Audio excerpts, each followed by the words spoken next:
Good afternoon दोस्तों, स्वागत है आपका आपके कमल फिजिक्स गुरु चैनल पर। तो दोस्तों, आप कैसे हो सब लोग? उम्मीद करता हूँ अच्छे होंगे। तो आज भी एक अच्छा सा टॉपिक स्टार्ट कर लेते हैं, आवर्धन क्षमता। तो कल की क्लास में हमने पढ़ा था दर्पण समीकरण, और आज की क्लास में हम पढ़ लेते हैं आवर्धन क्षमता। तो आवर्धन क्षमता का जो सूत्र व्युत्पन्न करेंगे, उसके लिए हमने जो दर्पण समीकरण के लिए किरण आरेख बनाया था उसको काम में ले लेंगे, और उसमें हमने दो त्रिभुजों को समरूप किया था। तो उनमें से किन्हीं उन दोनों त्रिभुजों को लेकर के हम यहाँ आवर्धन क्षमता का सूत्र ज्ञात कर लेंगे। तो पहले तो यही समझ लेते हैं कि आवर्धन क्षमता क्या है। लेकिन पढ़ने से पहले जो भी बच्चे जुड़े हुए हैं, देखो जब मैं आपके लिए इतनी मेहनत कर रहा हूँ तो सपोर्ट करना बनता है। तो आप लिंक को जरूर शेयर किया करें। आप शेयर नहीं करोगे वो आपके ऊपर है, क्योंकि वो गुरु के लिए ईमानदारी होती है। कुछ बच्चों में अगर जो ईमानदार स्वभाव है वो जरूर सपोर्ट करेगा। तो बाकी चलो कोई बात नहीं है, मन करे तो करना, अन्यथा मत करना, कोई ज़रूरत नहीं है। तो और सब्सक्राइब भी अच्छा लगे तो करना, नहीं तो सब्सक्राइब की भी कोई ज़रूरत नहीं है। तो चलो आगे पढ़ लेते हैं आवर्धन क्षमता। तो अपना टॉपिक क्या है आज का? आवर्धन क्षमता। आवर्धन क्षमता। देखो ये शेयर वाला काम, गुरु को सपोर्ट वाला काम वही करता है जिसके अंदर गुरु के लिए जगह होती है। बाकी तो सब स्वार्थी लोग ही होते हैं। तो कोई बात नहीं है, चलो जो भी आपका मन करे, जो आपको सूटेबल लगे वो काम करना। तो हम तो अपना पढ़ लेते हैं टॉपिक। अपना टॉपिक आवर्धन क्षमता है, मैग्नीफाइंग पावर है। तो देखो आवर्धन क्षमता क्या होती है। तो एक तो कल वाला किरण आरेख बना लेते हैं जो हमने किस में बनाया था, दर्पण समीकरण ज्ञात करने के लिए बनाया था। तो उसको बना लेते हैं कि जैसे हमारे पास क्या है, एक माना कि अवतल दर्पण है। क्या है? अवतल दर्पण। इसका नाम भी रख लो कोई बढ़िया वाला, एम डैश। नाम क्या रख लिया हमने? M dash. अब देखो इसके सामने कोई वस्तु स्थित है, माना कि ये फोकस बिंदु एफ है, ये वक्रता केंद्र सी है और ये इनफाइनाइट है। तो कल मैंने वस्तु को रखा था अनंत व सी के मध्य। तो मैं कल वाला ही किरण आरेख ले लेता हूँ। वस्तु ए भी कहाँ स्थित है? अनंत व सी के मध्य। वस्तु ए भी कहाँ स्थित है? अनंत व सी के मध्य। अब देखो मैं इसमें पहला नियम लगाया था, मुख्य अक्ष के समांतर आपतित प्रकाश किरण। भाई मैं आपको किरण आरेख बनाना सिखा चुका हूँ। जो बच्चा नया जुड़ा हो वो लास्ट वीडियो को देखे, जो पहले मैं आपको पढ़ा चुका हूँ उन वीडियोज़ को देख ले, तो आगे उनकी समझ में आ जाएगा। तो मुख्य अक्ष के समांतर आपतित प्रकाश किरण परावर्तन के बाद कहाँ से गुजरती है? फोकस बिंदु से। कहाँ से गुजरती है? फोकस बिंदु से। अब कल जो किरण आरेख बनाया था उसमें मैंने फिर दूसरा नियम क्या लगाया था? ध्रुव पर आपतित प्रकाश किरण जितने कोण पर आएगी उतने कोण पर क्या हो जाएगी? ये परावर्तित हो जाएगी। तो प्राप्त प्रतिबिंब कहाँ है? सी व एफ के मध्य। तो ये ध्रुव पर आपतित प्रकाश किरण है। अब देखो यहाँ हम दो त्रिभुज ले लेते हैं। कौन कौन से त्रिभुज?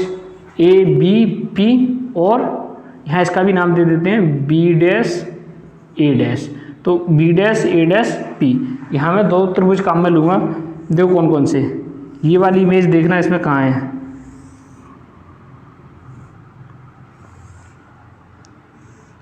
इस इमेज को इसमें से क्रॉप करके यहाँ हम इन दोनों को समरूप करेंगे। तो ए बी, एक तो ए बी, प्राप्त प्रतिबिंब क्या है? बी डैश ए डैश, और बिंदु क्या है? पी है।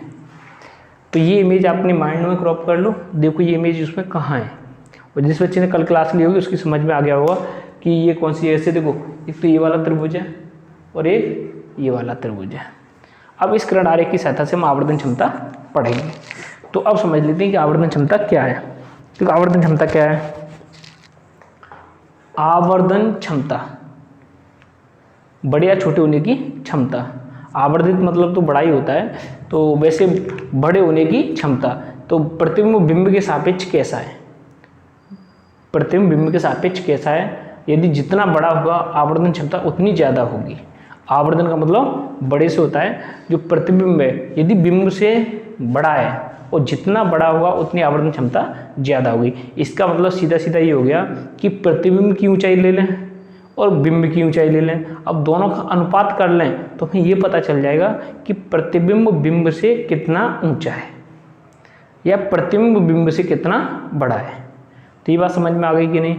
तो आप आगे पढ़ोगे कंपटीशन में, जब आप IIT नीट की तैयारी करोगे, देखो आपकी NCERT में तो बस इतना दिया हुआ है, रैखिक आवर्धन दिया है। क्या दिया है?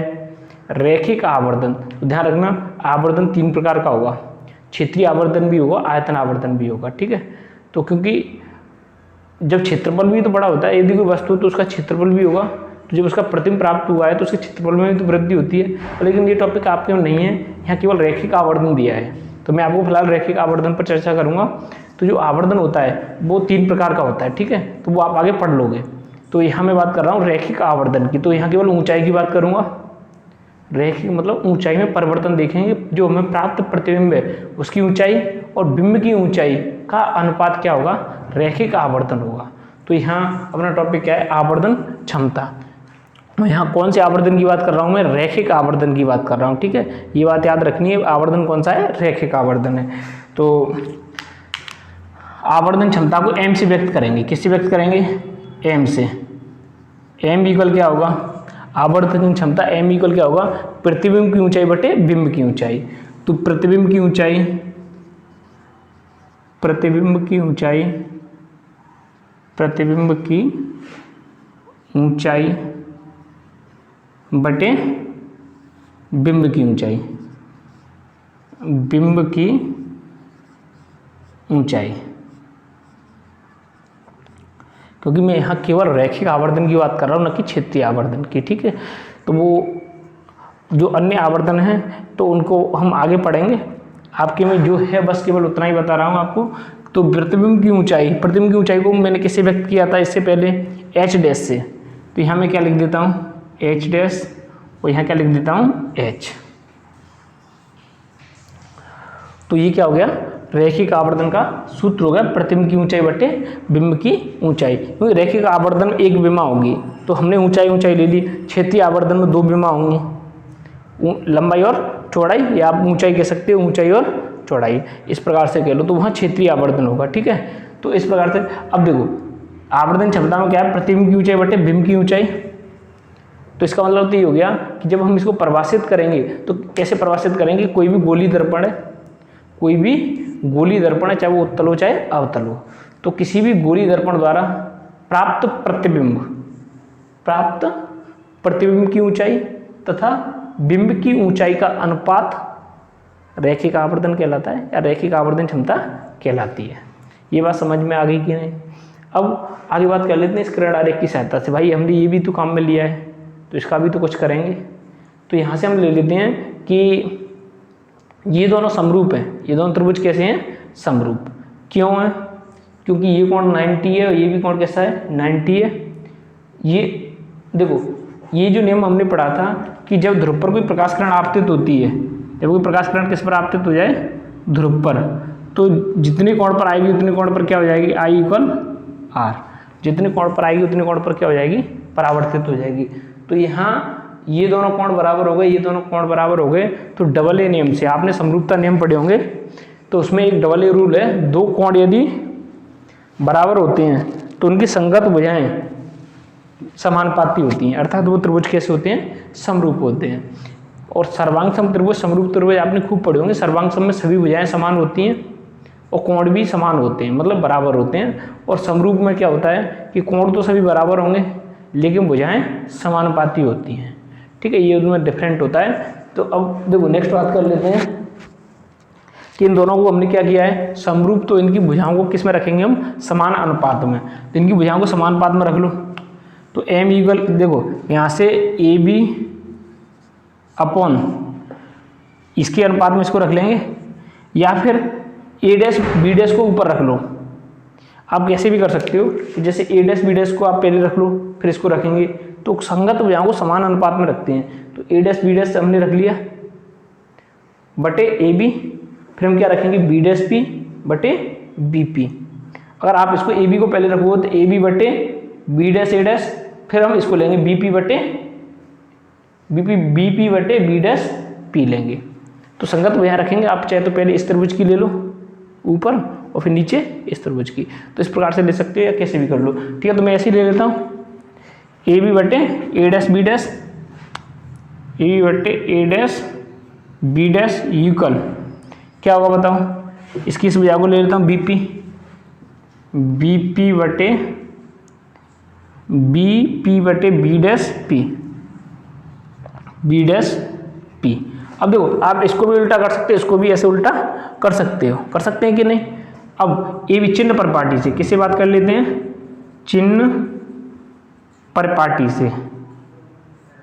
चिन्ह परिपाटी से बताओ क्या होगा, ए बी कैसा होगा, ए बी है क्या, ए बी क्या है, देखो ए बी बिंब की ऊंचाई है, जिसको हमने कैसे व्यक्त किया था, h से। अरे बिंब की ऊंचाई है, बिंब की ऊंचाई को हमने h से व्यक्त किया है, तो h या धनात्मक होगा या ऋणात्मक होगा, ऊपर की ओर है, बाई h की धन दिशा है तो धनात्मक होगा। तो यहाँ ए बी कैसा होगा, h प्लस का हो गया। अब हमारे काम क्या आ रहा है, ए डैश बी डैश, ए डैश बी डैश, ए डैश बी डैश क्या है, देखो ए डैश बी डैश नीचे की ओर है, नीचे की ओर है, प्रतिबिंब की ऊंचाई है, अर्थात एच डैश से हमने व्यक्त किया था, तो ए डैश बी डैश क्या है, एच डैश है, धनात्मक होगा या ऋणात्मक होगा, तो यहाँ ये नीचे की ओर कैसा हो जाएगा, ऋणात्मक हो जाएगा। यहाँ तक बात समझ में आई कि नहीं। अरे भाई नीचे की ओर है, बाई एच की ऋण दिशा है, तो बाई एच की ऋण दिशा में कैसा हो जाएगा, ऋणात्मक, तो माइनस एच डैश। अब बात कर लेते हैं किसकी, बी पी की, तो बी पी इक्वल कितना होगा बताओ, बी पी है क्या, बी पी, बी पी ये बिंब दूरी है, बी पी क्या है, बिंब दूरी, बी पी क्या है, बिंब दूरी, जिसको हम यू से रिप्रेजेंट करेंगे। अब ये धनात्मक है या ऋणात्मक है वो देख लो, मैंने आपको बताया था ये इसको मूल बिंदु मानते हैं, तो ये एक्स अक्ष की ऋण दिशा हो गई, एक्स अक्ष की ऋण दिशा में ली गई दूरियां ऋणात्मक होंगी, या ये प्रकाश, जो प्रकाश है उसके संचरण की दिशा हो गई, और उसके विपरीत दिशा में ली गई दूरियां कैसी होती हैं, ऋणात्मक होती हैं। आप दो तरीके से कह सकते हो कि जो प्रकाश संचरित हो रहा है उसके विपरीत दिशा में दूरियां ऋणात्मक होती हैं, या एक्स अक्ष की ऋण दिशा में ली गई दूरियां ऋणात्मक होती हैं। तो यहाँ से P से इधर ले रहे हैं तो बिंब दूरी कैसी होगी, ऋणात्मक होगी, तो यहाँ बी पी कैसा आ जाएगा। अब बिंब दूरी को कैसे व्यक्त करते हैं हम, U से, तो माइनस U, कोई प्रॉब्लम। अब देखो बी डैश पी क्या है, चूंकि बी डैश पी, तो बी डैश पी क्या आएगा, बी डैश पी ये प्रतिबिंब दूरी है, और ये भी कैसी हो गई, ऋणात्मक हो गई, तो हम इसको भी क्या ले लेंगे, माइनस वी। इसमें कोई प्रॉब्लम। अब देखो आगे बात कर लेते हैं, इसको इनमें रख दो, तो ए बी क्या है, एच, इसको समीकरण देने की जरूरत ही नहीं है, सीधे सीधे मान इसमें रखनी है। तो ए बी क्या है, H upon A dash B dash क्या है, minus H dash, minus H dash equal क्या है, B P minus U upon क्या है, माइनस वी। अब इसमें काट मार मचा दो, तो माइनस से माइनस कट गया, इस माइनस को उधर भेज दो। अब इनको पलट लेते हैं, क्योंकि हमें पता है एच डैश अपॉन एच ही क्या है, आवर्धन क्षमता एम है, तो इसको पलट लेते हैं, इसको भी पलट लेते हैं, तो यहाँ क्या आ जाएगा, minus H dash upon H, ये वी ऊपर पहुँच जाएगा, यू कहाँ आ जाएगा, नीचे माइनस से माइनस कट गया, तो वी अपॉन यू, कोई प्रॉब्लम। अब देखो इसको हम ऐसे भी लिख सकते हैं, देन एम्प्लाइज, इस माइनस को उधर भेज सकते हैं, तो क्या आ जाएगा, ये M equal H dash upon H equal minus V upon U. किसी को कोई प्रॉब्लम। मैंने एम क्यों लिखा है भाई, हमें पता है एच डैश अपॉन एच क्या होता है, एच डैश अपॉन एच क्या होता है, देखो माइनस को तो मैं उधर ले गया तो माइनस वी अपॉन यू हो गया, भाई माइनस को उधर ले जाने से क्या हो गया, माइनस वी अपॉन यू, और एच डैश अपॉन एच को क्या कहते हैं, M. H dash upon H क्या है, एम आवर्धन क्षमता है या नहीं है, तो यहाँ एम इक्वल क्या हो गया, H dash upon H equal minus V upon U. ये तो किसके लिए आया है, ये स्थिति किसके लिए है, देखो मैंने अवतल दर्पण दिया है, तो अवतल दर्पण के लिए, अर्थात जो वास्तविक प्रतिबिंब बनते हैं उनके लिए, तो वास्तविक प्रतिबिंबों के लिए आवर्धन क्षमता हो गई कैसी है, ऋणात्मक। वास्तविक प्रतिबिंबों के लिए प्राप्त आवर्धन क्षमता कैसी होती है, ऋणात्मक होती है, इसको याद रखना है। हमें स्पष्ट हो रहा है या नहीं है। तो एक बार इसका स्क्रीनशॉट ले सकते हो, एक बार इसका स्क्रीनशॉट ले लो, इससे मैं आगे बात करूँ, फिर जल्दी करो स्क्रीनशॉट लो। अब देखो आगे बात कर लेते हैं कि हमें यहाँ स्पष्ट क्या हुआ है कि ये जो आवर्धन क्षमता है वो ऋणात्मक है, किसके लिए है, वास्तविक प्रतिबिंब के लिए। यदि आभासी प्रतिबिंब हो जाए तो आवर्धन क्षमता कैसी हो जाए, धनात्मक हो जाए। अर्थात यदि मैं इसको कैसा ले लूँ, उत्तल दर्पण ले लूँ, यदि मैंने इसको उत्तल दर्पण लिया होता तो यहाँ ये कैसी आती, धनात्मक आती। ये बात समझ में आ गई कि नहीं? तो ध्यान रखना, आवर्धन क्षमता का अगर किसी न्यूमेरिकल में बात आ रही है, वहाँ आवर्धन क्षमता ज्ञात करनी है, बिंब प्रतिबिंब दूरी दी हुई है, तो ये देखो पहले कि वो अवतल दर्पण है या उत्तल दर्पण है। तो अवतल दर्पण के लिए, हाँ अवतल दर्पण की एक आभासी कंडीशन और है, वहाँ ये सूत्र लागू नहीं होगा, वहाँ धनात्मक हो जाएगी, क्योंकि ये सूत्र किसके लिए लागू है, केवल वास्तविक प्रतिबिंबों के लिए। ये सूत्र किसके लिए लागू है, वास्तविक प्रतिबिंबों के लिए, क्योंकि मैंने किरण आरेख कौन सा बनाया, वास्तविक प्रतिबिंबों वाला बनाया है। लेकिन इसके आधार पर ही हमें अब आगे किरण आरेख बनाने की जरूरत नहीं है, अलग से डेरिवेशन करने की जरूरत नहीं है, हम इसी से कह देंगे यदि ये आवर्धन क्षमता धनात्मक है, यदि आवर्धन क्षमता धनात्मक है तो प्रतिबिंब कैसा होगा, आभासी होगा, क्योंकि ये किसके लिए, वास्तविक के लिए।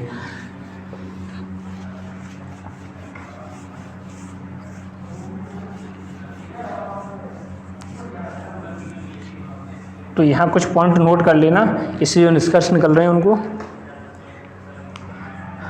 देखो। वास्तविक प्रतिबिंब ऋणात्मक आवर्धन क्षमता, ऋणात्मक आवर्धन क्षमता m। ऋणात्मक आवर्धन क्षमता का मतलब क्या है, इसका मतलब होगा प्रतिबिंब कैसा होगा, वास्तविक प्रतिबिंब, वास्तविक प्रतिबिंब।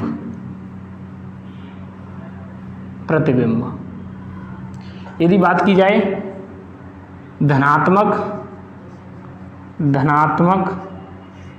आवर्धन क्षमता, तब प्रतिबिंब कैसा होगा, आभासी प्रतिबिंब। बात समझ में आई कि नहीं? तो ये कंसेप्ट इंपॉर्टेंट है, क्योंकि ये ऑब्जेक्टिव क्वेश्चन बहुत बनते हैं जो कि कंपटीशन में सामान्यतः पूछे जाते हैं। तो यहाँ से ऑब्जेक्टिव क्वेश्चन बनने के बहुत चांसेस रहते हैं ऐसे पॉइंटों में।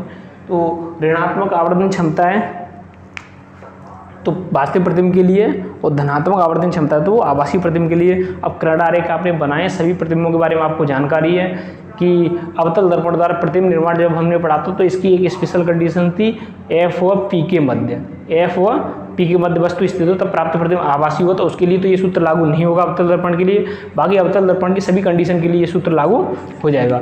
तो अवतल दर्पण की उस एक स्पेशल कंडीशन, वह उत्तल दर्पण के लिए सूत्र कौन सा लागू होगा, यहाँ माइनस नहीं आएगा, प्लस आएगा।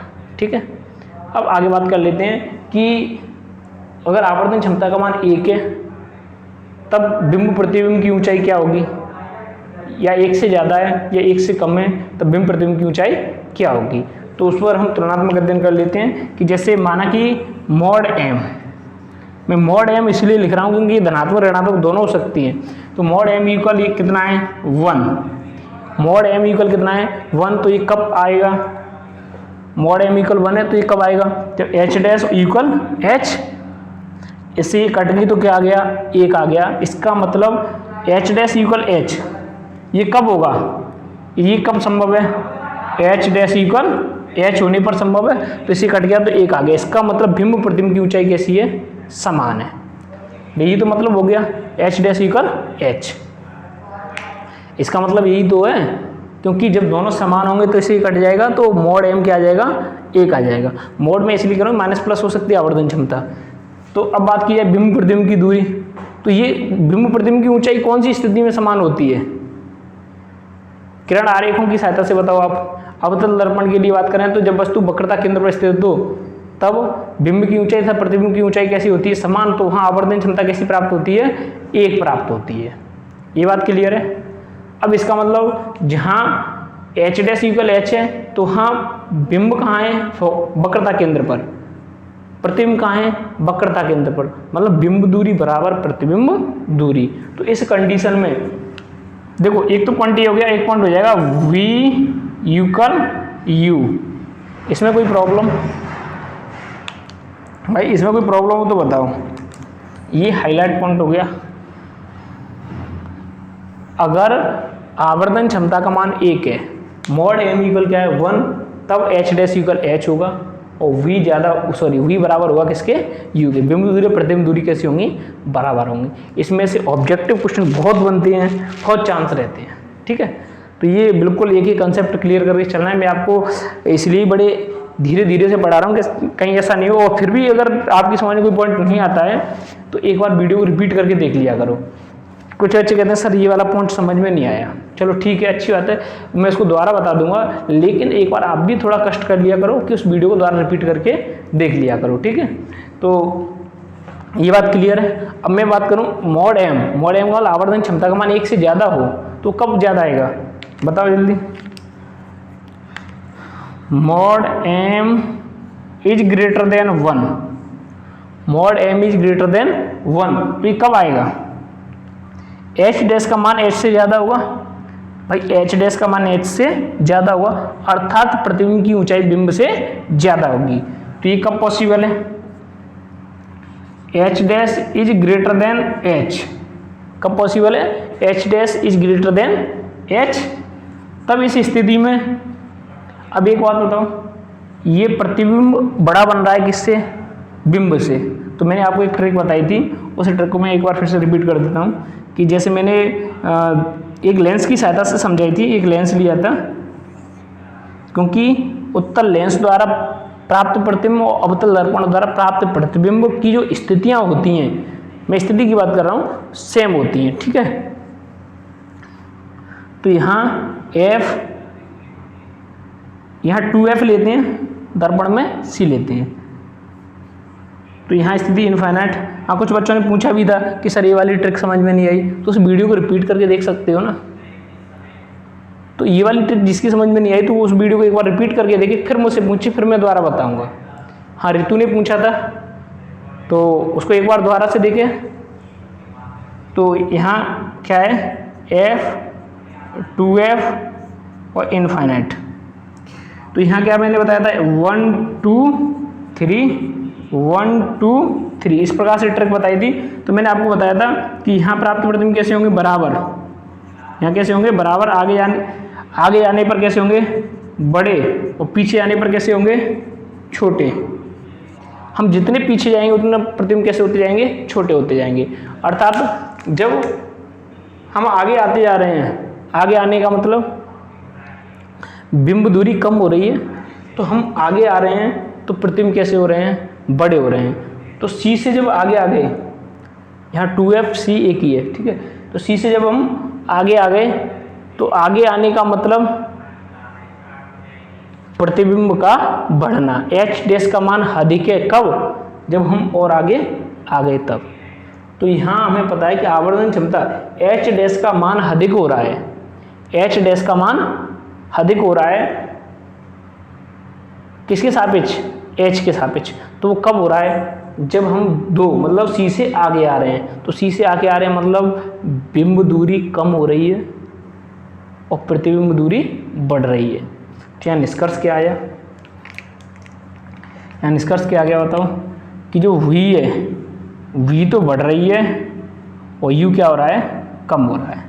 भाई सीधी सी बात है, मैंने आपको बताया C से आगे जाएंगे, बिंब दूरी कम हो रही है तो प्रतिबिंब की ऊंचाई बढ़ रही है कि नहीं। भाई बिंब जितने हम आगे आएंगे उतना बड़ा प्रतिबिंब प्राप्त होगा, अर्थात बड़ा प्रतिबिंब। तो h डैश का मान ज़्यादा, h का मान कम, तो अनुपात m इज ग्रेटर देन 1 होगा कि नहीं होगा, m इज ग्रेटर देन 1 प्राप्त होगा कब, जब v is greater then u, h dash is greater then h। कोई प्रॉब्लम। अब पीछे जाएंगे तो हमें प्रतिबिंब छोटा प्राप्त होगा, अर्थात आवर्धन क्षमता का मान 1 से कम होगा। इसका मतलब तो ये हो गया कि v का मान कैसा होगा, कम होगा। भाई u का मान बिंब जितनी ज्यादा दूरी पर है, u is greater then v, तब m इज लेस देन 1 होगा। ये बात कंप्लीट है। तो मैं इस ट्रिक को एक बार फिर से रिपीट कर देता हूँ कि देखो ये स्थिति के लिए 1 2 3 1 2 3 मैंने ये क्यों रखे हैं कि यदि वस्तु 1 पर स्थित है तो प्रतिबिंब कहाँ बनेगा, 1 पर f पर बनेगा। मतलब यदि वस्तु अनंत पर है तो कहाँ बनेगा, f पर बनेगा। यदि वस्तु 2f पर है, 2f का मतलब दर्पण के लिए c, तो 2 पर है तो प्राप्त प्रतिबिंब कहाँ होगा, 2 पर, 2f पर ही होगा, c पर होगा। अगर वस्तु 3 पर है, 3 का मतलब f पर है, तो प्राप्त प्रतिबिंब कहाँ होगा, अनंत पर होगा। ठीक है। अब देखो 1 और 2 के मध्य मतलब अनंत और 2f के मध्य यदि वस्तु स्थित है तो प्राप्त प्रतिबिंब कहाँ होगा, 1 और 2, f और 2f के मध्य होगा। यदि वस्तु 2f और f के मध्य मतलब 2 3 के मध्य तो 2 होगा, 3 के मध्य 2f होगा, अनंत के मध्य प्रतिबिंब प्राप्त हुआ। इस प्रकार से सभी कंडीशंस हो गई। यदि वस्तु सी या 2F पर स्थित है तब प्राप्त प्रतिबिंब बराबर होगा, आगे आने पर बड़े होते जाएंगे, पीछे आने पर छोटे होते जाएंगे। और अगर बात करें अवतल दर्पण की, सभी प्रतिबिंब कैसे होते हैं, वास्तविक और उल्टे होते हैं। तो इसकी सभी कंडीशंस हो गई। अब लेकिन इसमें मैंने एक अपवाद बताया था, जब वस्तु F व P के मध्य हो, लेंस के लिए यहाँ प्रकाशीय केंद्र O रखते हैं और दर्पण के लिए ध्रुव P रखते हैं। तो जब वस्तु कहाँ हो, F व P के मध्य हो, तब प्राप्त प्रतिबिंब कैसा होता है, आभासी होता है। उसको मैंने अपवाद की कंडीशन में आपको डाल दिया था। तो ठीक है, एक बार फिर से रिपीट हो गई। अब यहाँ आवर्धन क्षमता पर वापस लौटते हैं। तो हमने ये निष्कर्ष ज्ञात कर लिया, तो इसको भी हाईलाइट पॉइंट में कर लेते हैं इस प्रकार से। ये तो पहली कंडीशन हो गई, दूसरी कंडीशन हो गई। अब बात कर लेते हैं हम तीसरी कंडीशन की। तो तीसरी कंडीशन क्या है कि mod m is less than 1, तब क्या होगा, h is less than h dash is less than h, तभी तो होगा। देखो इसका उल्टा हो जाएगा और यहाँ क्या स्थिति आ जाएगी कि v is less than u। तो ये कंडीशन किसके लिए हो गई, तीसरी स्थिति हो गई। तो यहाँ तक किसी को उम्मीद करता हूँ कोई प्रॉब्लम नहीं होगी। तो ये आवर्धन क्षमता समझ में आ गई कि नहीं। आवर्धन क्षमता क्या है, प्रतिबिंब की ऊंचाई बटे बिंब की ऊंचाई का अनुपात क्या होता है, आवर्धन क्षमता होती है। और ये कुछ कंसेप्ट याद रखना जो कि जिससे ऑब्जेक्टिव क्वेश्चन सॉल्व होंगे, बिल्कुल बहुत ही अच्छे सॉल्व करवाओगे आप। अब आगे नेक्स्ट बात करेंगे, पहले इसका स्क्रीनशॉट लो, स्क्रीनशॉट ले लो। तो हम आगे बात कर लेते हैं प्रकाश का अपवर्तन। अपना नेक्स्ट टॉपिक क्या है, प्रकाश का अपवर्तन।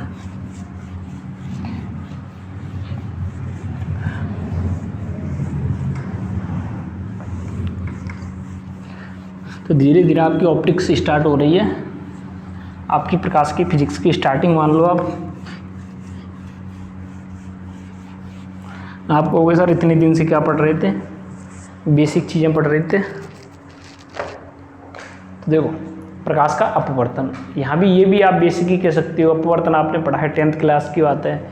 लेकिन जब हम प्रकाश की घटनाओं में व्यतिकरण में पहुँचेंगे, विवर्तन में पहुँचेंगे, जिनके बारे में आपने शायद ही थोड़ा बहुत पढ़ा होगा, 10th क्लास में इनकी साथ परिभाषाएँ दी होंगी। तो जब हम पढ़ेंगे विवर्तन, व्यतिकरण, ध्रुवण, बड़ विक्षेपण, प्रकीर्णन, तो उनमें काफ़ी इंटरेस्ट आएगा। ठीक है, रमन प्रभाव, कॉम्पटन प्रभाव, वैसे आपके 12th क्लास में रमन प्रभाव, कॉम्पटन प्रभाव नहीं दिए हैं, केवल प्रकाश विद्युत प्रभाव दिया है। जो क्वांटम फिजिक्स है उसमें से केवल प्रकाश विद्युत प्रभाव आपके पाठ्यक्रम में है। तो वो एक अलग बात है। अगर हम इसी प्रकार से अगर दोनों प्लेटफॉर्मों पर पढ़ते रहे तो हम एक्स्ट्रा टॉपिक भी पढ़ लेंगे, क्योंकि जब हम जूम पर और यूट्यूब पर दोनों जगह अगर हम क्लास लेते रहेंगे तो हम एक्स्ट्रा टॉपिक, ढेर सारे एक्स्ट्रा टॉपिक पढ़ सकते हैं। तो वो मैं एक्स्ट्रा टॉपिकों के लिए मैं आपको बता चुका हूँ, एक्स्ट्रा न्यूमेरिकल्स कराऊंगा, तो उसके लिए एक्स्ट्रा क्लास लगाऊंगा। जिस बच्चे को पढ़ना हो, मन करे तो वो पढ़ना, मेरे हिसाब से पढ़ ले तो वो ठीक है।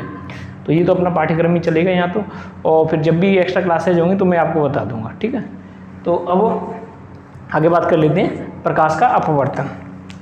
अपना टॉपिक क्या है, प्रकाश का अपवर्तन। प्रकाश का अपवर्तन, प्रकाश का अपवर्तन आपने 10th क्लास में खूब पढ़ा है, इसको बहुत ही अच्छे से पढ़ा है। तो यहाँ जैसे माना कि एक अपवर्तक तल है, माना कि हमारे पास क्या है, एम डैश एक क्या है, अपवर्तक तल। एम डैश ज़्यादा आगे चला गया क्या, चलो इसको थोड़ा सा यहीं कर लेते हैं, एम डैश। हमारे पास एम डैश क्या है, एक अपवर्तक तल, परावर्तक नहीं, अपवर्तक। तो यहाँ एम डैश एक अपवर्तक तल है। तो इस अपवर्तक तल पर यदि कोई प्रकाश किरण, देखो यहाँ दो माध्यम हो रहे हैं, ये जो अपवर्तक तल है वो दो माध्यमों को डिफरेंट कर रहा है, विभाजित कर रहा है। जैसे माना कि इसको विरल माध्यम मान लेते हैं, इसको क्या मान लेते हैं, ऊपर वाला माध्यम वो कैसा है, विरल है, और नीचे वाला माध्यम कैसा है, सघन। जैसे माना कि ऊपर निर्वात है और ये नीचे जो कांच मान लो, जल मान लो, वायु मान लो, कुछ ही मान लो। हालांकि वायु का अपवर्तनांक और निर्वात का अपवर्तनांक लगभग सेम होता है। मैं लगभग बात कर रहा हूँ क्योंकि निर्वात का 1 होता है और वायु का 1.003 होता है। तो यहाँ विरल माध्यम हो गया, ये कितना हो गया, सघन माध्यम हो गया। तो यहाँ देखो माना कि इस पर एक हलम डाल देते हैं, माना कि यहाँ एन एन डैश क्या है, एन एन डैश एक अभिलंब है। अब इस अभिलंब के साथ आई कोण पर कोई प्रकाश किरण आपतित हो रही है, कोण कितना बन रहा है आई, आई का मतलब इंसिडेंट एंगल आपतन कोण। तो ये किरण कौन सी है, ये आपतित किरण है, आपतित किरण। देखो नॉर्मल सी ये जो रूल्स हैं वो तो आपने पढ़ रखे हैं, लेकिन इसमें कुछ विशेष बातें कॉम्पिटिशन में पूछी जाती हैं। वो है कि जैसे मैंने आपको परावर्तन में पढ़ाया था कि परावर्तन की घटना में क्या चाल परिवर्तित होती है, क्या आयाम परिवर्तित होता है, क्या तीव्रता परिवर्तित होती है। तो हाँ बच्चे ये बताओ, कमेंट में जल्दी आंसर आना चाहिए कि परावर्तन की घटना में वे कौन कौन सी राशियाँ जो परिवर्तित होती हैं। मैंने आपको स्टार लगा के लिखवाया था, यहाँ स्टार लगा लो और लिख लो, ये वेरी वेरी इंपॉर्टेंट करके मैंने आपको लिखवाया था। तो बताओ वो दो कौन सी राशियाँ हैं जो परिवर्तित होती हैं परावर्तन की घटना में। परावर्तन की घटना में परिवर्तित होने वाली राशियाँ बताइए जो कि परावर्तन के बाद परिवर्तित होती हैं। तो एक तो एम्पलीट्यूड है, आयाम है, और एक तीव्रता है। ठीक है, तो आयाम और तीव्रता। अब यहाँ ये इंपॉर्टेंट है कि यहाँ क्या परिवर्तन होगा, और यहाँ क्या बदलेगी, चाल बदलेगी या तरंग दैर्ध्य बदलेगी या आयाम बदलेगा या तीव्रता बदलेगी, क्या बदलेगी, हम वो पढ़ेंगे। बाकी नॉर्मली जो रूल्स हैं वो तो आपने पढ़ रखे हैं 10th क्लास में। तो देखो ये आपतित किरण हो गई, विरल से सघन माध्यम में प्रवेश कर रही है, तो थोड़ी सी बेंड हो जाएगी, मुड़ जाएगी। वो कहाँ मुड़ेगी, अभिलंब की ओर। वो कहाँ मुड़ जाएगी, अभिलंब की ओर। यहाँ कोण बना है आर, आप कहोगे सर आर कोण तो वहाँ भी बना था, यहाँ भी आप आर से रिप्रेजेंट कर रहे हो। वहाँ जो कोण था वो परावर्तन कोण था, यहाँ ये अपवर्तन की घटना है तो अपवर्तन कोण है। कौन सा है, अपवर्तन कोण। वहाँ रिफ्लेक्शन एंगल था, यहाँ रिफ्रैक्शन एंगल है। वहाँ रिफ्लेक्शन एंगल था, परावर्तन कोण था, यहाँ अपवर्तन कोण रिफ्रैक्शन एंगल है। ठीक है, थोड़ा सा अंदर रिफ्लेक्शन रिफ्रैक्शन। तो यहाँ ये कौन सा कोण है, तो देखते तो आर सी करेंगे, रिफ्लेक्शन या रिफ्रैक्शन, बस आपको माइंड में समझना है। तो यहाँ ये किरण कौन सी हो गई, अपवर्तित किरण, अपवर्तित किरण। तो ये इस प्रकार से आपने डायग्राम आपने पहले भी पढ़े हैं। तो देखो हम इसको परिभाषित कर लेते हैं, प्रकाश का अपवर्तन क्या है। जब कोई प्रकाश किरण एक पारदर्शी माध्यम से कहाँ प्रवेश करे, दूसरे पारदर्शी माध्यम में प्रवेश करती है, तब वह अपने पथ से विचलित होती है। अपने पथ से क्या होती है, विचलित होती है। जब कोई प्रकाश किरण एक पारदर्शी माध्यम से दूसरे पारदर्शी माध्यम में प्रवेश करती है तो वह अपने पथ से विचलित हो जाती है। तो वह क्या हो जाती है, अपने पथ से विचलित हो जाती है। अब इस घटना को क्या कहेंगे हम, प्रकाश का अपवर्तन। अब अपवर्तन में देखो क्या होता है कि यदि कोई प्रकाश किरण विरल से सघन में प्रवेश करती है तो अभिलंब की ओर झुकती है, यदि सघन से विरल में जाती है तो अभिलंब से दूर हटती है। क्यों भाई, विरल से सघन में जा रही तो अभिलंब की ओर क्यों झुक रही है, तो ध्यान रखना यहाँ चाल परिवर्तित होती है। तो पहला पॉइंट हमें क्या मिल गया कि अपवर्तन की घटना में चाल परिवर्तित होती है। यहाँ जो विरल होगा उसमें प्रकाश की चाल ज़्यादा होगी, या जो प्रकाश किरण है उसकी चाल ज़्यादा होगी, और जो सघन है उसमें प्रकाश किरण की चाल कम होगी। किसके सापेक्ष बात कर रहा हूँ मैं, किसके सापेक्ष, विरल के सापेक्ष सघन में जो प्रकाश की चाल होगी वो क्या होगी, कम होगी। क्लियर, तो चाल परिवर्तित होगी पहली बात तो। और जब चाल परिवर्तित होगी तो चाल पर डिपेंड, मतलब वेग पर निर्भरता किसकी है, तरंग दैर्ध्य की। ध्यान रखना, क्योंकि चाल कम हो गई तो तरंग दैर्ध्य ऑटोमेटिक कम हो जाएगी। इसका मतलब ये है कि जैसे कोई तरंग है,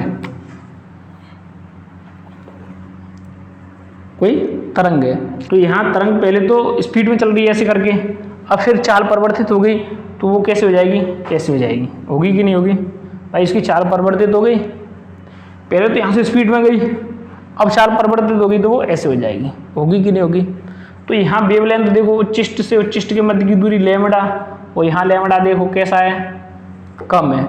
इसका मतलब तरंग दैर्ध्य क्या हो गई, परिवर्तित हो गई। तो यहाँ पॉइंट नोट कर लो स्टार लगा के, बढ़िया वाला। तो यहाँ जो परिवर्तित होंगे वो क्या क्या होंगे, स्टार। एक तो चाल परिवर्तित हो गई, एक क्या परिवर्तित हो गई, तरंग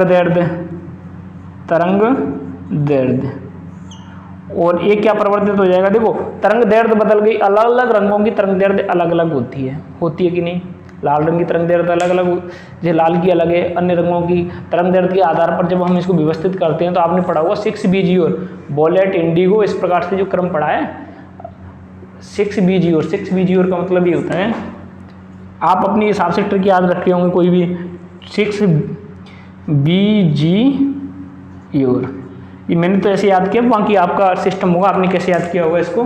तो 6 हो गया, VISE तो 6 लिखते हैं रोमन में, 6Bg और।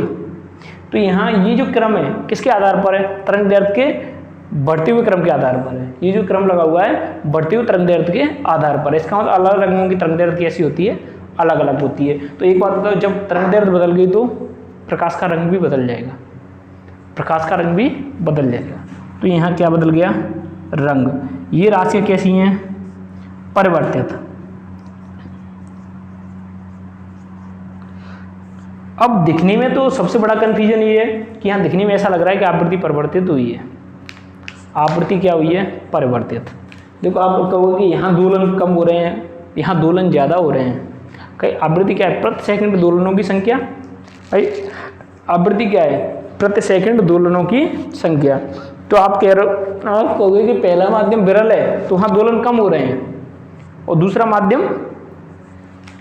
माध्यम कैसा है, सघन है, तो वहाँ दोलन ज़्यादा हो रहे हैं। ये आपके माइंड में बात चल रही है, तो आप कहोगे आवृत्ति भी परिवर्तित हो रही है। लेकिन बिल्कुल दिमाग से निकाल दो, आवृत्ति बिल्कुल भी परिवर्तित नहीं होगी। कारण समझ लो कि यहाँ से यहाँ तक तो विरल माध्यम की कहानी थी, यहाँ से यहाँ तक तो किसकी कहानी थी, विरल माध्यम की। यहाँ से यहाँ तक देखो, एक बात बताओ, जब कोई प्रकाश किरण यहाँ वेग ज़्यादा है, यहाँ वेग ज़्यादा है, तो प्रति सेकंड माना कि 5 दोलन किए, प्रति सेकंड मान के चल रहे हैं, कितने दोलन किए, 5 दोलन। 1 सेकंड में इसने 5 दोलन किए तो दूरी ज़्यादा तय कर गई। अब यहाँ क्या होगा कि ये माध्यम सघन आ गया, तो उसी जैसे 1 सेकंड में इसकी दूरी तो कम तय होगी, इसने दूरी ज़्यादा तय कर ली, दूरी तो कम तय होगी, लेकिन उसी 1 सेकंड में दोलन उतने 5 ही होंगे दोलन, चाल भी तो कम हो गई है। भाई वो धीरे धीरे दोलन कर रहा है, यहाँ स्पीड में दोलन किए, तो कहने का मतलब वो जो यहाँ तो वेग ज़्यादा था वहाँ वेग कम है, तो चाल परिवर्तित तो होने के कारण। लेकिन यहाँ ये रहेगा कि प्रति सेकंड 1 सेकंड में यहाँ 5 दोलन हुए हैं, तो यहाँ भी 1 सेकंड में 5 दोलन होंगे। वो एक अलग बात है कि 1 सेकंड में ये दूरी अधिक तय कर जाएगी, सीधी सी बात है। 1 सेकंड में जैसे इसने दूरी तय कर ली, यहाँ से 1 2 3 4 5 ऐसे हो गया, ठीक है, तो वहाँ 1 सेकंड में क्या हो जाएगा, 1 2 3 4 5। लेकिन यहाँ आवृत्ति कैसी रहेगी, समान रहेगी। यहाँ वेवलेंथ में अंतर आ रहा है, तरंग दैर्ध्य में अंतर है, यहाँ तरंग दैर्ध्य अलग है, लेकिन आवृत्ति समान है। तो इस बात को माइंड में रखना, क्योंकि हम कंफ्यूज हो जाते हैं, क्योंकि यहाँ ऐसा लग रहा है कि ये तो स्पीड में जा रही है और यहाँ तरंग दैर्ध्य, देखो यहाँ आवृत्ति ज़्यादा होगी, यहाँ आवृत्ति कम होगी, ऐसा हमें महसूस होता है, जबकि ऐसा नहीं है। यहाँ भी प्रति सेकंड, प्रत्येक माध्यम में, इस माध्यम में भी प्रति सेकंड दोलनों की संख्या, इस माध्यम में भी प्रति सेकंड दोलनों की संख्या समान होती है। तो आवृत्ति कैसी रहेगी, अपरिवर्तित रहेगी। तो ये कंसेप्ट क्लियर कर लेना बिल्कुल कि आवृत्ति कैसी रहेगी, अपरिवर्तित रहेगी। तरंग दैर्ध्य परिवर्तित हो जाएगी, किसमें परिवर्तित हो जाएगी बताओ, अपवर्तन की घटना में। और परावर्तन की घटना में परिवर्तित होने वाली राशि आयाम और तीव्रता थे। तो यहाँ परिवर्तित होने वाली राशि चाल, तरंग दैर्ध्य और रंग है। अब आवृत्ति कैसी रहेगी, अपरिवर्तित। आवृत्ति कैसी रहेगी, अपरिवर्तित। तो इसका एक बार स्क्रीनशॉट ले लो, इस सभी मैटर का पूरे का ऐसे।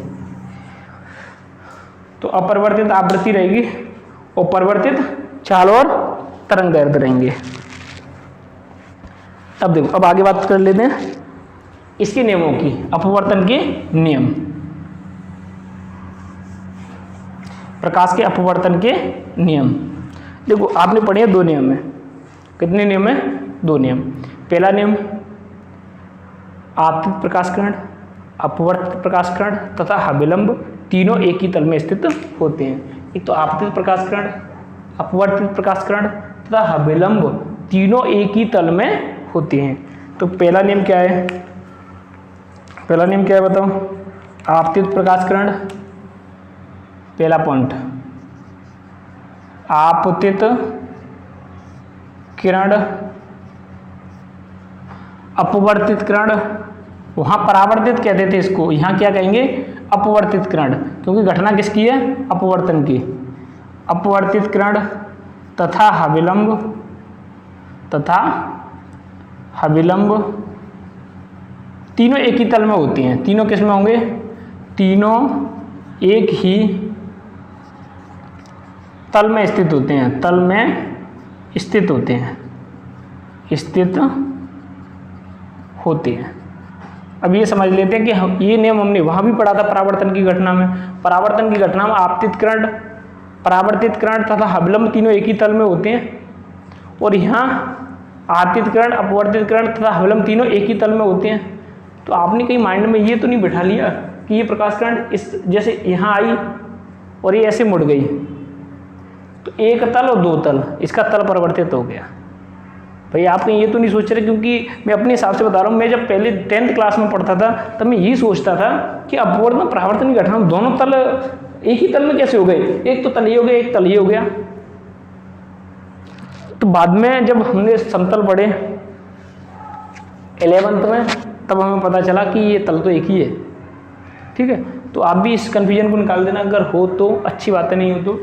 अब देखो तल का मतलब क्या है, कि जैसे मैं आपको एक एग्जांपल लेके बताता हूँ। कोई कागज़, अब कागज़ है नहीं मेरे पास, अन्यथा उसी कागज़ की सहायता से समझाता। तो देखो जैसे हम बोर्ड को ही ले लेते हैं, ठीक है, कि जैसे परावर्तन की घटना क्या थी, ये अविलंब है, वो ये क्या है, कोई दर्पण है, एम डैश, ये अविलंब है। अविलंब से आई कोण पर कोई प्रकाश किरण आपतित हो रही है, और आर कोण पर क्या हो गई, परावर्तित हो गई। ये तो नियम था। अब देखो एक ही तल का मतलब ये है कि संपूर्ण बोर्ड है ना, वो एक ही तल है। अब इसका मतलब ये हो गया, कोई प्रकाश किरण ऐसे आई, ये किसके सहारे आ रही है, इस बोर्ड के सहारे आ रही है।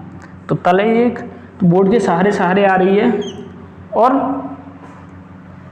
परावर्तन के बाद इस बोर्ड के सहारे ही जा रही है। मतलब जिस तल में आई थी, इस बोर्ड के सहारे आई थी, इस बोर्ड के सहारे ही जा रही है। तो इसको कहेंगे हम एक ही तल। ये बात समझ में आ गई कि नहीं, क्लियर। अब देखो नेक्स्ट बात करें, अगर बोर्ड के सहारे आई, बोर्ड के सहारे चली गई।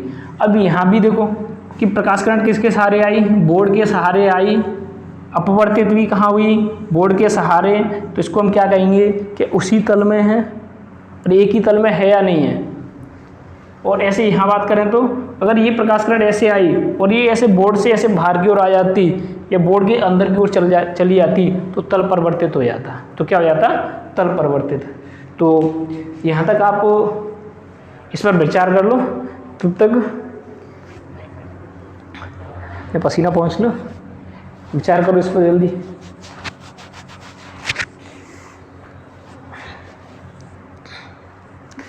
आवाज़ सही आ रही है कि नहीं, तल समझ में आ गया कि नहीं। तो देखो एक बार फिर से बता देता हूँ कि जैसे कोई प्रकाश किरण इस तल के सहारे आई, यदि ये इस तल से अगर ऐसे आ जाती तो हम कहते कि एक ही तल में नहीं है। भाई इस बोर्ड के सहारे आई, इस बोर्ड के सहारे चली गई तो एक ही तल हो गया। यहाँ भी इस बोर्ड के सहारे आई, इस बोर्ड के सहारे चली गई तो एक ही तल हो गया। अगर ये प्रकाश किरण ऐसे आती और ऐसे फिर इधर हो जाती या बोर्ड के अंदर चली जाती, तो हम कह सकते थे कि ये एक ही तल में नहीं है। तो अब बोर्ड के सहारे आ रही, बोर्ड के सहारे आ रही, मतलब बोर्ड एक ही तो तल है, माध्यम ही तो बदल गया, तल तो वही है। जैसे एक सीध में आई, अपवर्तित होकर के उसी सीध में चली गई, तल तो एक ही रहा। जिस सीध में आई परावर्तित होकर के उसी सीध में ऐसे चली गई, तो तल तो एक ही रहा। भाई तल थोड़ी बदल गया। हाँ, ऐसे आई और ऐसे आगे की ओर चली जाए, ऐसे आई या पीछे की ओर चली जाए, तो वो तल परिवर्तित हो गया। ठीक है, जैसे आपने उसमें पढ़े होंगे एक्स वाई तल, मैथ में एक्स जेड तल, वाई एक्स तल। तो ये जो तल होते हैं, तो जैसे वो आई जेड एक्स तल में, प्रकाश किरण जेड एक्स तल में आई तो वो जेड एक्स में ही जाएगी, अपवर्तन परावर्तन दोनों की घटना में। तो तल वाला मामला क्लियर है। अब नेक्स्ट बात कर लेते हैं कि अपवर्तन का दूसरा नियम है वो क्या है। वो स्नेल के नियम के नाम से जाना जाता है, स्नेल का नियम।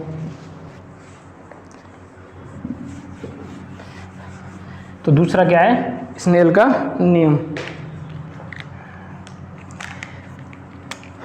दूसरा पॉइंट क्या है, स्नेल का नियम। स्नेल का नियम क्या कहता है, तो स्नेल का नियम कहता है N1 sine I equal N2 sine R. अब आप कहोगे सर हमने तो sine I upon sine R equal नियतांक पढ़ा है, तो वो आपने सही पढ़ा है गलत थोड़ी पढ़ा है। कि देखो मैं इसी को कैसे लिख सकता हूँ, sine I upon sine R equal N2 upon N1। अब समस्या ये है कि N2 अपॉन N1 क्या है भाई, स्नेल का नियम क्या कहता है कि आपतन कोण की ज्या, साइन को हिंदी में ज्या बोलते हैं, तो आई क्या है, आपतन कोण है, आपतन कोण की ज्या तथा अपवर्तन कोण की ज्या का अनुपात एक नियतांक होता है। इसको मैं एक अलग से ऐसे और व्यक्त कर देता हूँ, N21। इसका मतलब ये हो गया कि दूसरे माध्यम का पहले माध्यम के सापेक्ष अपवर्तनांक। N21 का मतलब N2 दूसरे माध्यम का अपवर्तनांक, 1 का मतलब पहले के सापेक्ष। अब समस्या ये है कि सर ये अपवर्तनांक क्या है, बिल्कुल पढ़ेंगे अपवर्तनांक क्या है। अपवर्तनांक दो प्रकार का होता है, सापेक्ष अपवर्तनांक और निरपेक्ष अपवर्तनांक, तो उसके बारे में जस्ट अभी चर्चा करेंगे। तो यहाँ अपवर्तनांक एक नियतांक होगा कब, जो दिए हुए दो माध्यम है उनके लिए, कि जैसे साइन आई आपतन कोण की ज्या तथा अपवर्तन कोण की ज्या का अनुपात कैसा होता है, नियत होता है। कैसा होता है, नियत, क्योंकि अपवर्तनांक एक नियत राशि है दिए हुए माध्यम के लिए। अलग अलग माध्यमों का अपवर्तनांक अलग अलग होता है, और दिए हुए माध्यम के लिए अपवर्तनांक कैसा होता है, यदि वो समांगी माध्यम है तो वो कैसा होगा, अपवर्तनांक उसका कैसा होगा, नियत होगा। ठीक है, तो यहाँ क्या हो जाएगा, N2/N1 इक्वल N21। तो दूसरे माध्यम का अपवर्तनांक N2 दूसरे माध्यम का अपवर्तनांक पहले माध्यम के सापेक्ष। N21 का मतलब, हाँ इसको एक प्रकार से ऐसे भी रिप्रेजेंट करते हैं, आपको कहीं भी रिप्रेजेंट मिल जाएगा, एक ही बात है रिप्रेजेंटेशन, म्यू से भी व्यक्त करते हैं। अपवर्तनांक को कैसे व्यक्त करते हैं, म्यू से। याद रखना अपवर्तनांक को म्यू से भी रिप्रेजेंट किया जाता है।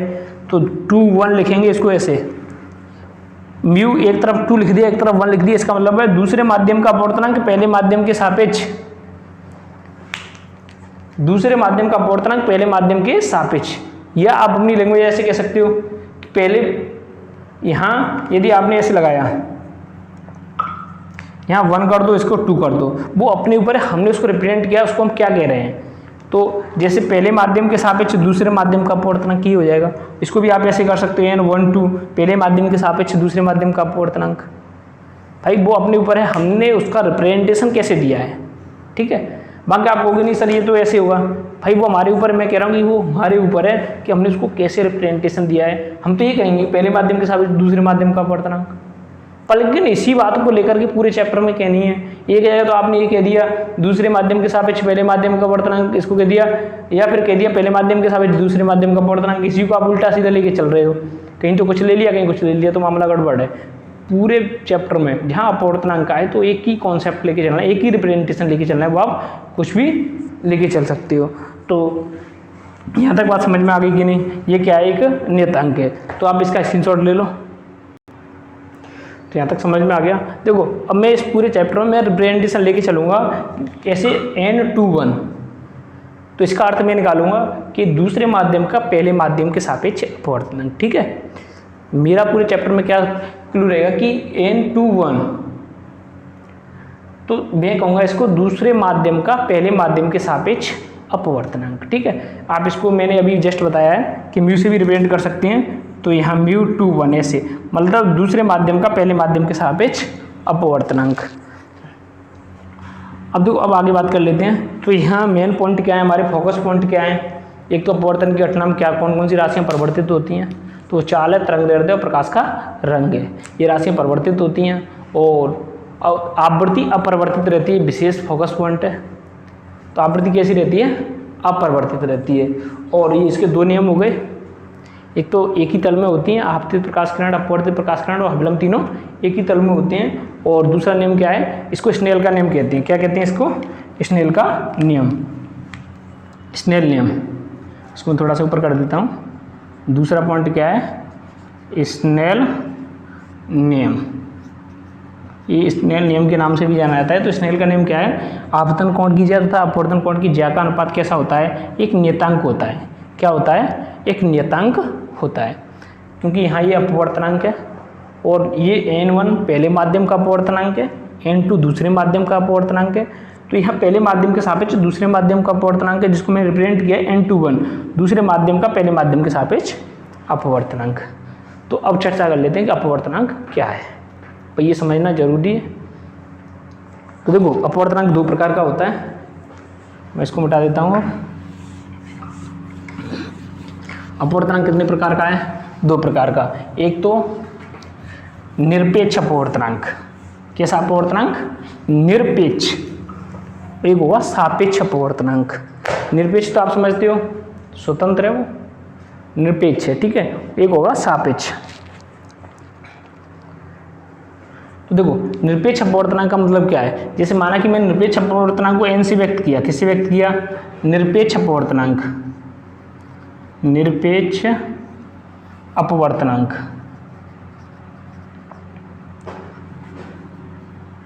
निरपेक्ष अपवर्तनांक माना कि मैंने इसको किससे व्यक्त किया है? n से। तो निरपेक्ष अपवर्तनांक क्या होता है कि ये वेगों का अनुपात होता है। जैसे कोई प्रकाश किरण है, वो निर्वात में जा रही है, तो निर्वात में उस प्रकाश किरण का वेग क्या है? अब वही प्रकाश किरण किसी माध्यम में जाए, जैसे दो माध्यम थे, एक तो विरल माध्यम, माना कि विरल माध्यम मैंने ले लिया निर्वात। विरल माध्यम क्या ले लिया मैंने? निर्वात। जब अभी मैंने जो आरेख बनाया था उसमें ऊपर मैंने विरल लिया था, माना कि वो निर्वात है और नीचे कोई सघन माध्यम है। तो निर्वात में उस किरण का वेग कितना है और उस माध्यम में उस किरण का वेग कितना है? दोनों वेगों का अनुपात क्या कहलाएगा? निरपेक्ष अपवर्तनांक। तो निरपेक्ष अपवर्तनांक n इक्वल क्या है? c/v। n इक्वल क्या है? c/v। तो c/v का मतलब, अब निरपेक्ष अपवर्तनांक को कैसे परिभाषित करेंगे? निर्वात में प्रकाश का वेग तथा जो माध्यम दिया हुआ है उसमें प्रकाश का वेग। तो निर्वात में प्रकाश के वेग तथा दिए गए माध्यम में प्रकाश के वेग का अनुपात क्या कहलाता है? निरपेक्ष अपवर्तनांक कहलाता है। अब दो माध्यम ले लिया हमने, जैसे एक तो कांच ले लिया, एक जल ले लिया। एक तो क्या ले लिया हमने?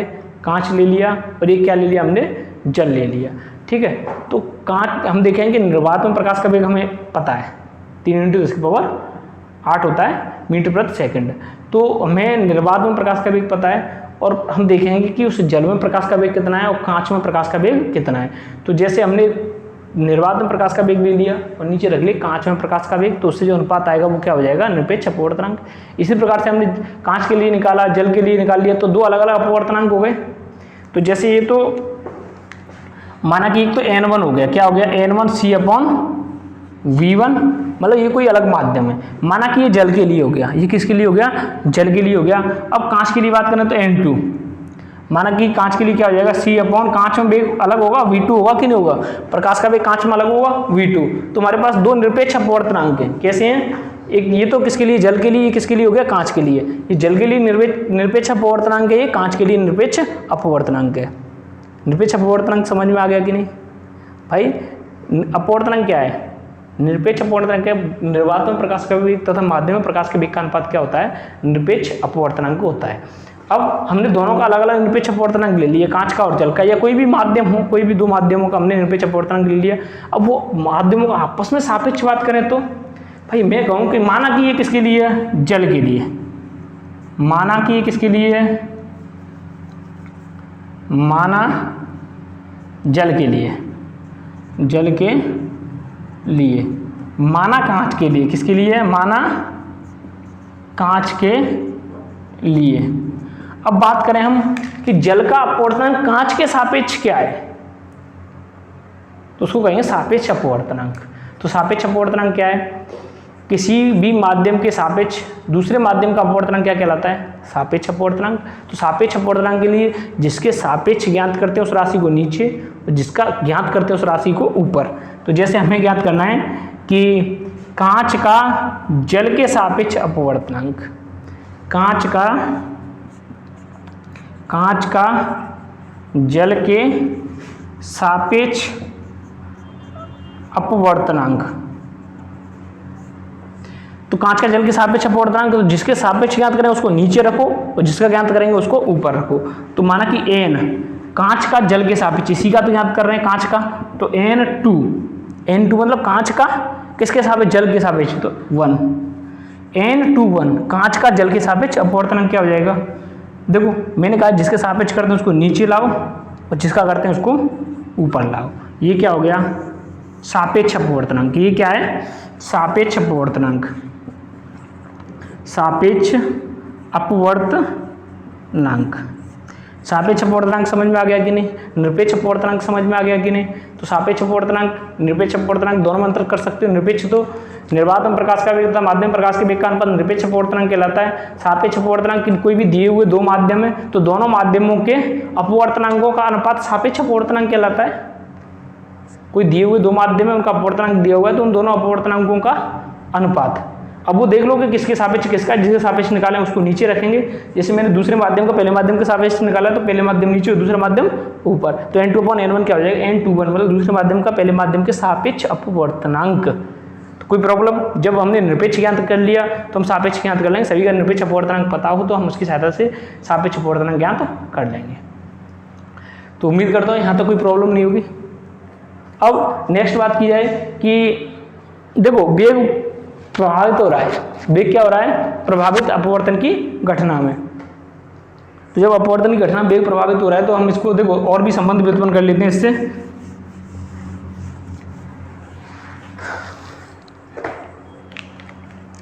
जैसे मैंने भी आपको पढ़ाया था स्नेल का नियम। स्नेल का नियम क्या है, sine I upon sine R. ये इंपॉर्टेंट पॉइंट बता रहा हूँ जो कि आपको याद रखने हैं, क्योंकि इसे न्यूमेरिकल सॉल्व होंगे आपके 12th में, नहीं तो आप कंपटीशन में जरूर होंगे, क्योंकि इसमें से कुछ न्यूमेरिकल्स कंपटीशन में जरूर आते रहते हैं। तो जैसे sine I upon sine R क्या होता है, अभी हमने पढ़ा था N1 sine I equal N2 sine R. तो N2 तो कहाँ चला गया ऊपर, N1 कहाँ गया नीचे। ये तो सिस्टम था जिसको मैंने क्या कहा था, N21, ये तो कहा था। अब N21 को हम कैसे लिख सकते हैं, देखो N21 ये तो मैं मान के चला था जल और कांच के लिए। अब हम ओवरऑल बात कर लेते हैं, कुछ भी आ जाए उसके लिए। देखो यहीं से सेटलमेंट बैठा लेते हैं।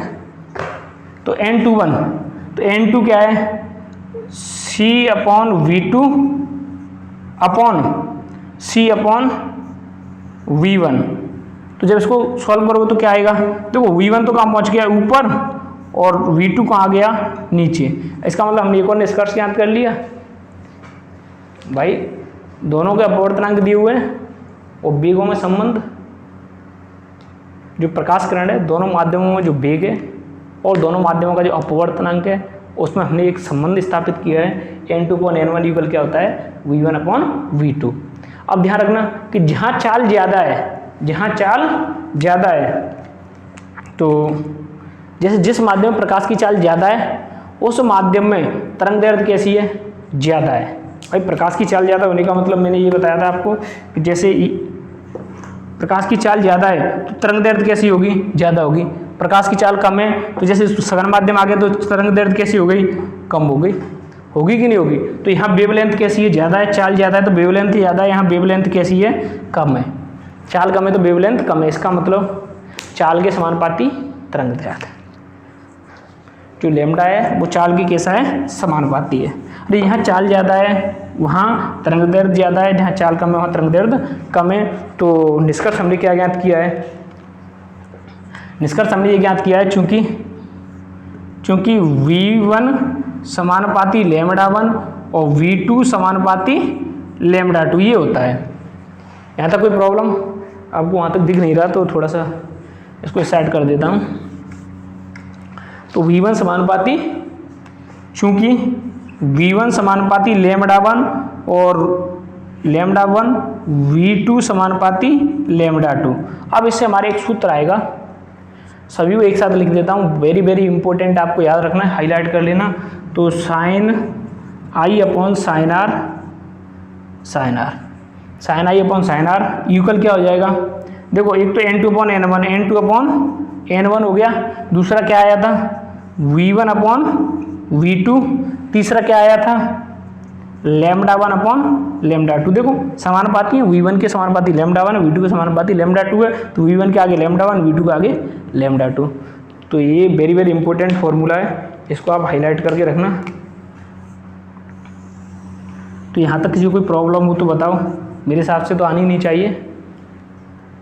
तो यहाँ λ2 आपको दिख नहीं रहा, थोड़ा सा ऊपर कर देता हूँ इसको, जिससे आप इसका क्या ले लो, स्क्रीनशॉट ले सकते हो। λ1/λ2 2। तो यहाँ V2 तो नज़र आ रहा होगा, V2 को भी थोड़ा सा ऊपर कर देता हूँ, V1/V2। तो ये आपका क्या आ गया, एक सूत्र आ गया जो कि डिफरेंट प्रकार के न्यूमेरिकल बनेंगे यहाँ से। जब मैं आपको न्यूमेरिकल कराऊंगा तो मैं इनका यूज बताऊंगा कैसे कहाँ क्या होगा। तो आज काफ़ी टाइम हो गया क्लास का, तो आज की क्लास यहीं पर ऑफ करते हैं। तो लेकिन बच्चों मेरा सपोर्ट करना हुआ, आप ज़्यादा से ज़्यादा लिंक को शेयर करके मुझे सपोर्ट करूँ तो अच्छी बात है, मेरा भी मन करे मैं उत्साहित रहूँ और आपको विशेष मेहनत के साथ पढ़ाऊँ। ठीक है, तो आज की क्लास यहीं समाप्त करते हैं। Good bye.